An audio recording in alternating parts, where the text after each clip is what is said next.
चलो बुआ देखते हैं आज। शांत रहो।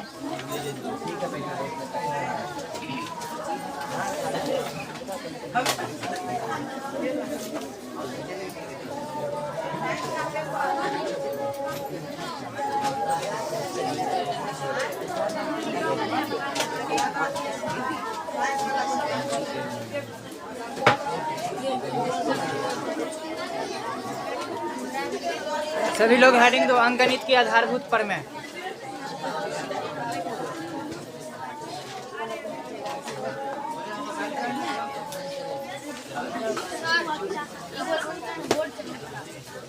जाके बंद कर दो, जाओ।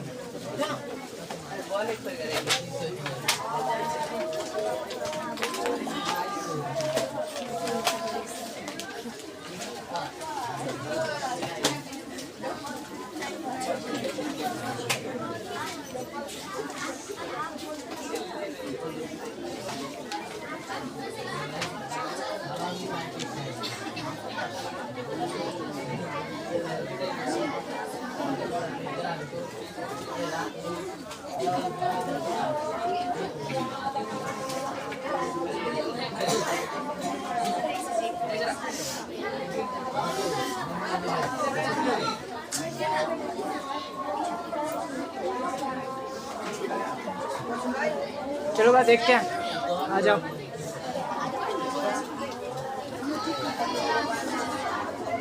अंक गणित का आधारभूत प्रमेय, पहले वो इसका डेफिनेशन लिख लेते हैं, फिर इसका समझेंगे क्या लिखना हुआ।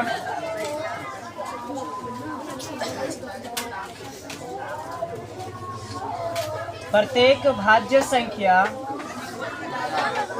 प्रत्येक भाज्य संख्या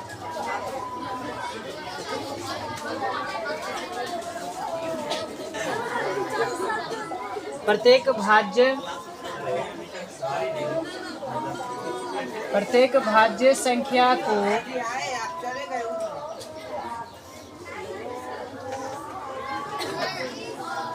अभाज्य संख्या प्रत्येक भाज्य संख्या को अभाज्य संख्या के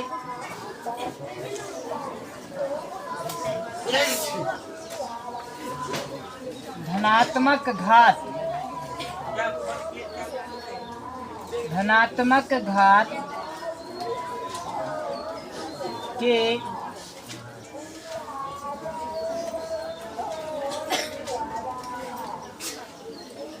गुणनफल के रूप में व्यक्त किया जाता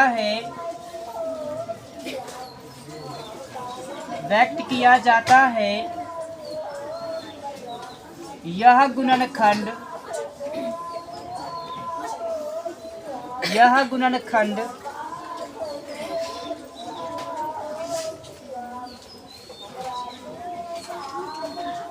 अभाज्य गुणनखंड के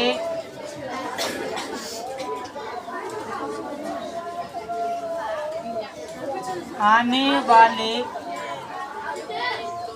कर्म के बिना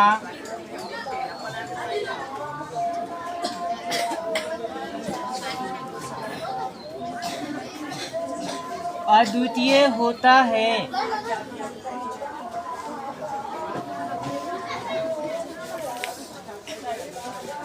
प्रत्येक भाज्य संख्या को अभाज्य संख्या के धनात्मक घात के गुणनफल के रूप में व्यक्त किया जाता है। यह गुणनखंड अभाज्य गुणनखंड के आने वाले क्रम के बिना अद्वितीय होता।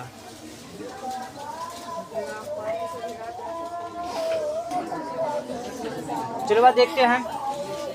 यह जो है अंकगणित का आधारभूत प्रमेय, इसका नोट लिखना तो हुआ। अंकगणित की आधारभूत प्रमेय को अंकगणित की आधारभूत प्रमेय को अंकगणित की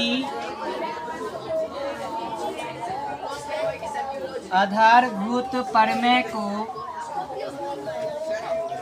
अंकगणित की आधारभूत प्रमेय को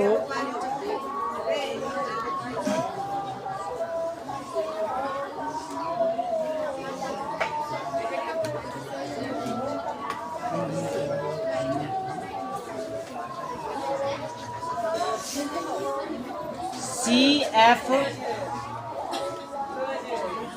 एफ गॉस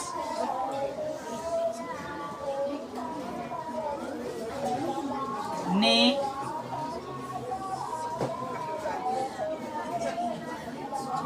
प्रमाणित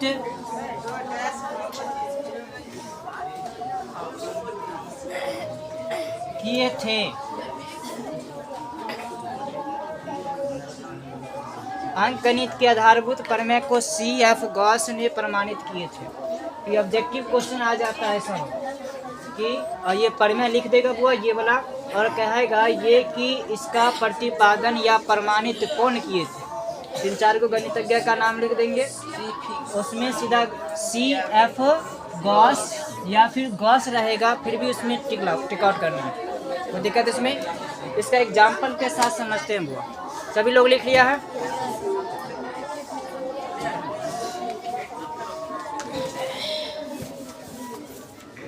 वह क्या बोला कि प्रत्येक भाज्य संख्या को अभाज्य संख्या के धनात्मक घात के गुणनफल के रूप में व्यक्त किया जाता है। यह गुणनखंड अभाज्य गुणनखंड के आने वाले क्रम के बिना अद्वितीय है।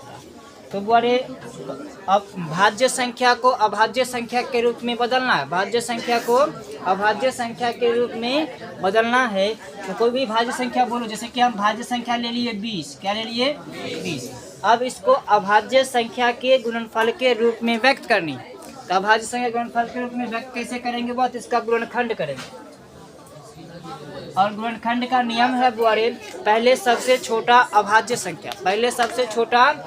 संख्या से डिवाइड करनी है। अगर उससे नहीं होता है फिर उससे बढ़ा लेंगे, धीरे धीरे बढ़ते चले जाएंगे जब तक यहाँ पर 1 नहीं आ जाएगा लास्ट में, तब तक उसको नहीं छोड़ना। ठीक है, तो बताओ पहला अभाज्य संख्या कौन जिससे यह विभाजित होता है? 2। तो 2 से विभाजित होगा कितनी बार में हुआ? आप बताओ, तो अब कितना बार? अब 5 हो गया। तो मतलब आप लोग इसको ऐसे लिख सकते हैं 20 बराबर 2 गुना 5। ये तो हो गया वह अभाज्य गुणनफल के रूप में। हम क्या बोले हैं इसमें कि भाज्य संख्या को अभाज्य संख्या के धनात्मक घात के गुणनफल के रूप में व्यक्त किया जाता है। अब यहाँ पर घात देखेंगे तब वह तुम लोग को 9th क्लास में बताया गया होगा a का पावर m गुना a का पावर n हो तो a का पावर m प्लस n होगा, बताया गया है। अब ध्यान दो, यहाँ पर 2, यहाँ पर भी 2, इसके पावर में कुछ नहीं तो 1, इसके पावर में कुछ नहीं तो 1। तो वह इसको ऐसे भी तो लिख सकते हैं 20 बराबर 2 का पावर 2 गुना। वो दिक्कत इसमें तो देखो अभाज्य संख्या के धनात्मक घात मतलब कि जो भी घात में संख्या होगी वो पॉजिटिव होगी, निगेटिव नहीं होगी। तो 2 का पावर 2 दिया, क्या पॉजिटिव है निगेटिव है? पॉजिटिव है। ये तो अभाज्य संख्या, 2 अभाज्य संख्या ना, अभाज्य संख्या के घात भी बोले धनात्मक संख्या और ये 5 भी अभाज्य संख्या। तो यह जो आया बोले अंकगणित के आधारभूत प्रमेय है। एग्जाम्पल एगो लिख लो बस।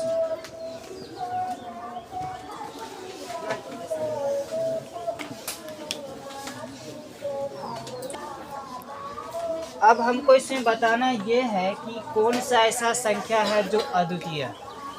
अद्वितीय कहने का मतलब ये हुआ कि उस नियम में या उस क्रम में उसके जैसा दूसरा कोई ना नहीं। तो बुआरे हमको ये बात बताओ इसमें कौन कौन अद्वितीय है? ये तो 20 का हो गया, 5 इक्कीस गुना है तो इसमें बुआरे 5 क्या हो जाएगा? अद्वितीय। अगर 2 इक्कीस रहता तब इसमें 2 भी शामिल हो जाता, नहीं अभी तो 2 दुगुना है तो 2 को अद्वितीय कह सकते हैं। अद्वितीय का अर्थ होता है कि उसके जैसा उस दुनिया में कोई ना हो, नहीं उसे क्या बोलते हैं? अद्वितीय। तो 2 के जैसा तो 2 है, नहीं तो यह अद्वितीय तो नहीं होगा। लेकिन 5 के जैसा एक और 5 है नहीं है, तो 5 क्या हो गया? अद्वितीय। कोई दिक्कत इसमें नहीं। इसमें एक क्वेश्चन है ये कि भाज्य संख्या को अभाज्य संख्या के रूप में व्यक्त करने की विधि को क्या कहते हैं? भाज्य संख्या को अभाज्य संख्या के गुणनफल के रूप में व्यक्त करने की विधि को क्या कहते हैं? तो उसका आंसर हो जाएगा बोले अंकगणित की आधारभूत प्रमेय। क्या हो जाएगा? अंकगणित की आधारभूत। क्लियर है? या फिर ऐसा भी दे देगा कि भाज्य संख्या को अभाज्य संख्या के गुणनफल के रूप में व्यक्त करने के लिए एक प्रमेय दिया गया, वह प्रमेय का प्रतिपादन या प्रमाणित कौन किए थे? उसमें भी वह CF गॉस या फिर गॉस भी बोल सकते हो, लेकिन जब हम सुनेंगे तो वहाँ पर CF गॉस ही बोलना है। कोई दिक्कत? तो आप लोग सीखते हैं बोले LCM HCF सीखना है इसका। अंकगणित की आधारभूत प्रमेय के अकॉर्डिंग LCM HCF कैसे निकाल सकते हैं?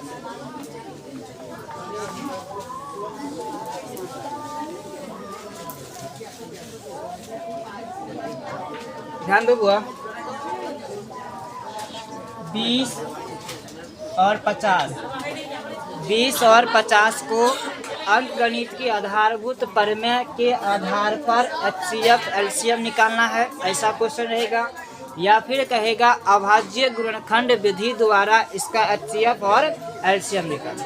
तो देखते हैं बुआ, इसमें A B क्या होगा ये डिसाइड करने की जरूरत नहीं है, क्योंकि इसमें भाग देने की हमें आवश्यकता नहीं है। क्या सिर्फ गुणनखंड करनी है। तो बुआ 20 कितना से लेगा बुआ? 2 से 10 बार में 2 से 5, 5 से कोई दिक्कत इसमें नहीं। 50 कितना बार में बुआ? 2, 25, अब 5, अब हो गया। तब 20 बराबर लिख सकते हैं 2 गुना 5, अब 50 बराबर बुआ 2 गुना 5 गुना हो गया। HCF किसका बुआ? 20 50 का। HCF का मतलब होता है highest common factor. Highest common factor मतलब ये कि जितना संख्या दिया हुआ है उस सभी संख्या में देखना है कि ऐसा कौन सा संख्या है जो सभी संख्या के गुणनफल के रूप में आया।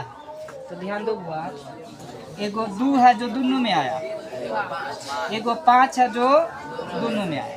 तो मतलब हो जाएगा 2 गुना 5। अगर इसी में एक और संख्या दे देते, सपोज करते कि हम 20 दे दिए, कितना दे दिए? 20 में 30 दे दिए, तो 2 गुना 3 गुना 5, तो तीनों में लेते नहीं। कोई दिक्कत इसमें? अभी आप लोग सिर्फ 2 ही संख्या लिए हैं तो दोनों ही संख्या में चलेंगे। गुना करें कितना होगा बुआ? 10। HCF निकाल कर चेक करोगे तो HCF उसका 10 है। अब बात करते हैं बुआ LCM पर। LCM किसका बुआ रे? 20 50 का। क्या होता है बुआ LCM का full form?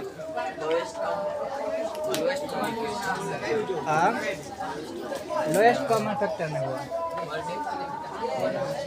Largest common multiplication, मतलब कि कॉमन जो भी है वो सब भी और जो बचा हुआ है सब भी, सबका आपस में क्या करनी है? गुना कर देंगे। तो बोले जो कॉमन है सबसे पहले वो सब लिख लो। 2 कॉमन है, 2 कॉमन है और 5 कॉमन। जो कॉमन है उसको पहले लिख लेना, कोई दिक्कत? अब जो कॉमन नहीं है उसका लिख लेंगे। कितना है? 2 और 5 कितना? 100। LCM कितना होगा बुआ? 100। निकाल करके चेक कर सकते। अब बोले 3 गो संख्या रहेगा, तब कैसे निकालेंगे? तो तीसरा संख्या हम 30 दिए थे ना, तो इसको लिखे थे 2 गुना 3 गुना 5। तो ये तीनों में से ले लेंगे, एगो नहीं, फिर एगो 5 और जो बच्चल कौन है? 3 2 5, 3 गुना 2 गुना 5। इसको गुना कर लेंगे, LCM आ जाएगा। समझ में आ गया? एग्जाम्पल लिख लो बुआ।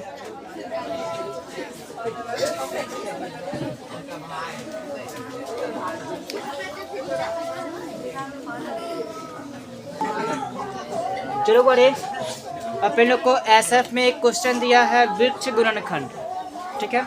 वृक्ष गुणनखंड थोड़ा समझते हैं।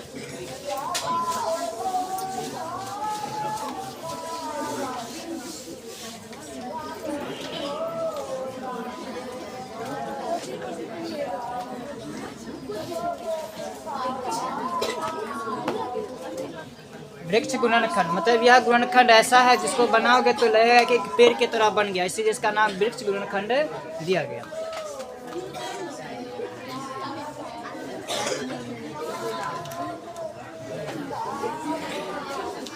अब ठीक है,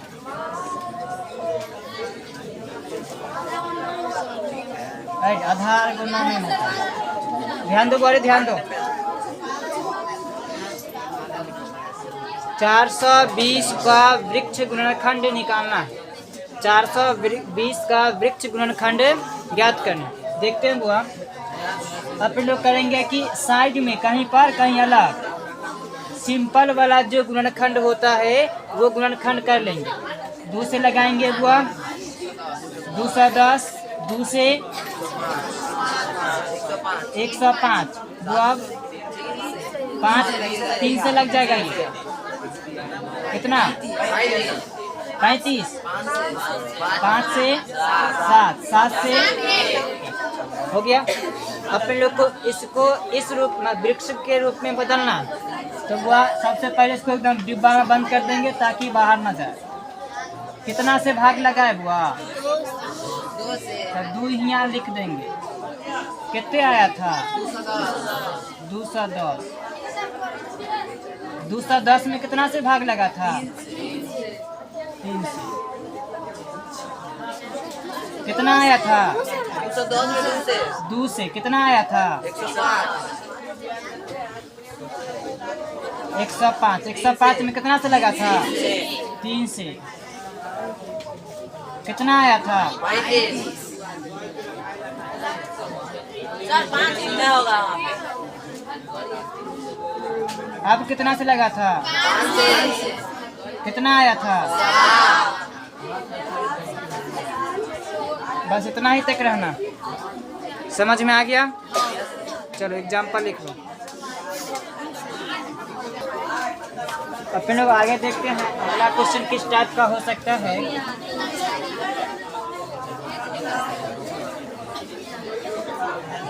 अगला क्वेश्चन बोले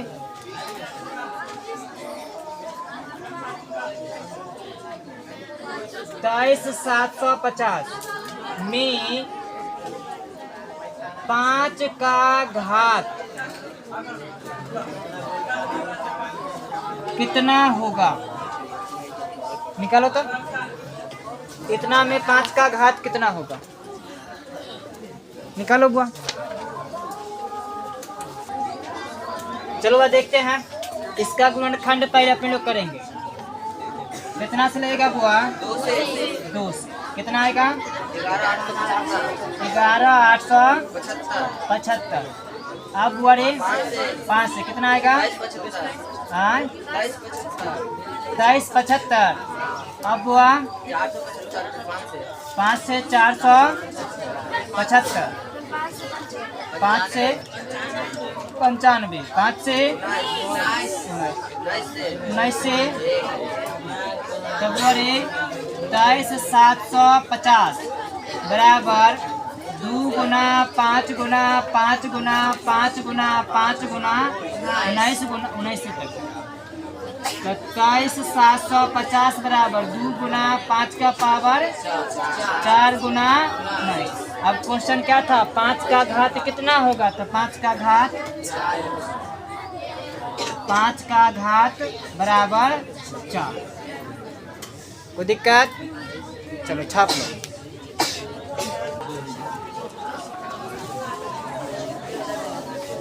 बातचीत नहीं करो, पीछे से बेंच रहे करे।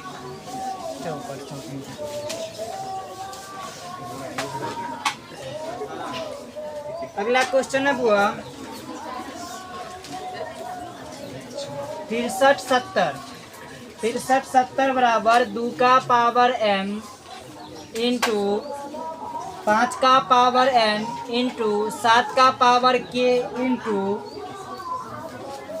13 का पावर p हो तो हो तो m plus n plus k plus p का मान होगा।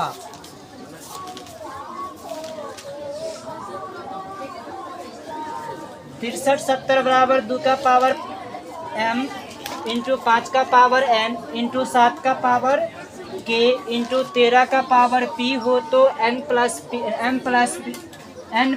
k प्लस p का मान क्या होगा, मतलब क्या होगा, निकालो।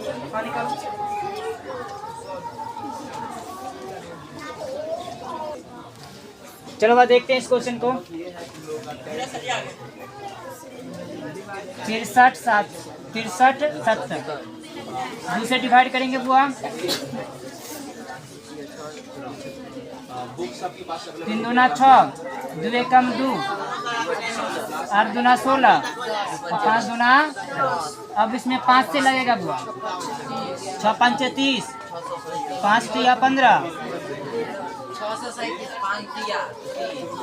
और 7 5 35। 7 से लगाएंगे बुआ 91 के ना होगा, 91 ही होगा। इसमें 7 13 से 1, मतलब बुआ इसको लिख सकते हैं 63 70 बराबर 2 गुना 5 गुना 7 गुना 7 गुना 13। 63 70 बराबर 2 का पावर 1, 5 का पावर 1, 7 का पावर 2, 13 का पावर 1, मतलब कि m बराबर 1, n बराबर 1, k बराबर 2 और p बराबर 1। मान ज्ञात करना है बुआ m plus n plus k plus p का, मतलब 1 प्लस 2 प्लस 1 कितना हो जाएगा बुआ 5। Answer sir m plus n plus k plus